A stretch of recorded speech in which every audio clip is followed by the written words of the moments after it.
Xbox Frontline News. We back, baby. Now, we got some stuff that we got to talk about today. Today is a kind of weird day because I don't know how to feel, to be honest with you. We have AI possibly taking over, and we have Xbox in the land of the rising sun doing things that people said that could not be done. Let's get into these topics.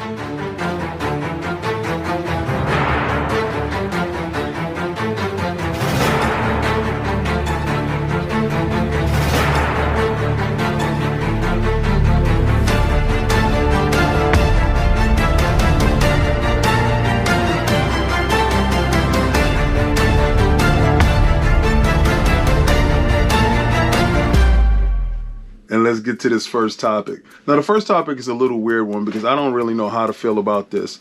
You know, we've been talking about AI for a long time in this medium, and our medium is video games, right? But Xbox is partnering with InWorld. InWorld is one of the leading AI NPC tool generators that's out there.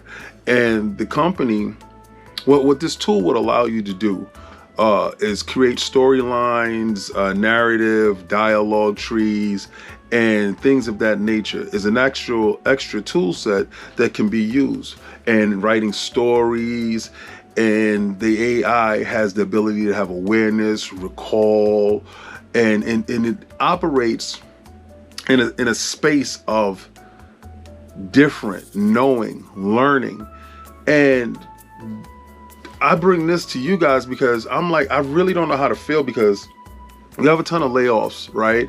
And the underlying cause for a lot of these layoffs is redundancy in the job place. And does this make certain jobs redundant or obsolete? And, you know, Microsoft is saying that they aren't forcing anyone to use these tools. These tools are an additive to whatever creative teams want to use these tools.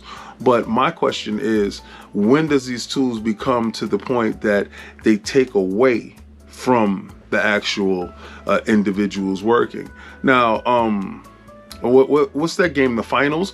The lead director on The Finals didn't want to use the AI procedurally generated voices because he felt that it was unnatural to have non-actors in the game. And I respect that because I think that is necessary, you know, going forward. We need to have that human element. Let's not lose the human element. So yeah, it may be a boon to smaller developers that needs this, but at the same time, who's losing a job, right? When you're able to use an AI, right? So this is kind of similar to ChatGPT and Bing AI. These AIs are becoming more sophisticated as the days go on. And what we're seeing now is a loss in the industry. I don't want someone to lose their position as creative on a job that needs that extra. You know, we love the dialogue trees in the outer world. We love Obsidian for stuff that they do. And Obsidian is under Microsoft's banner. So could you imagine it being procedurally generated now from an AI from InWorld that can facilitate NPCs to the point where they're indistinguishable from human characteristics in conversation? These things are something that we need to take notice of, and we need to be vigilant in making sure that AI doesn't completely autonomize our medium, the stuff that we love. So I want to know what y'all think about it. I want to see in the comments. Please let me know down there what you guys feel about this topic. I'm a little bit iffy on it.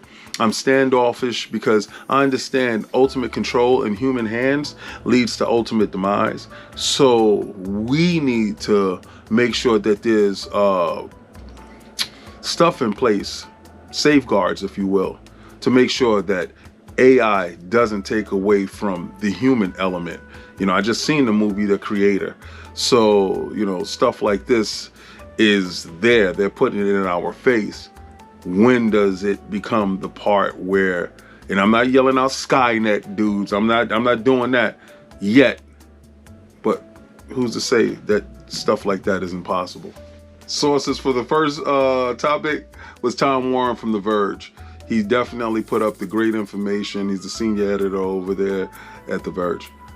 Now, the next topic is brought to you by my man Indy Sloth. Shout out to Indy Sloth for bringing you that fabulous information on Twitter. I love the fact that Indy Sloth was out there giving you that frontline news.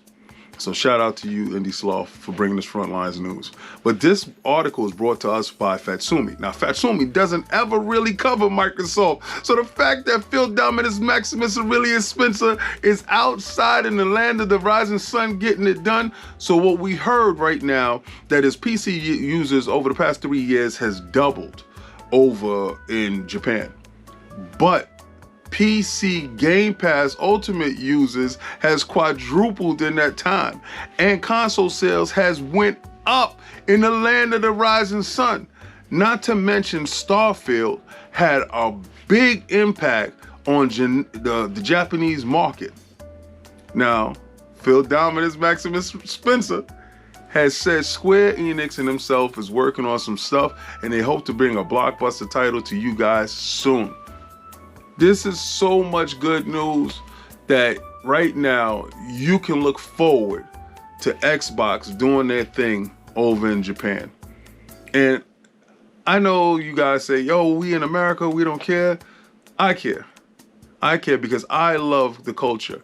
I love the rich history. I love everything about Japan. And, you know, God willing, you know, Iron Lords podcast, we'll be in Japan next year for you know, the Tokyo Game Show.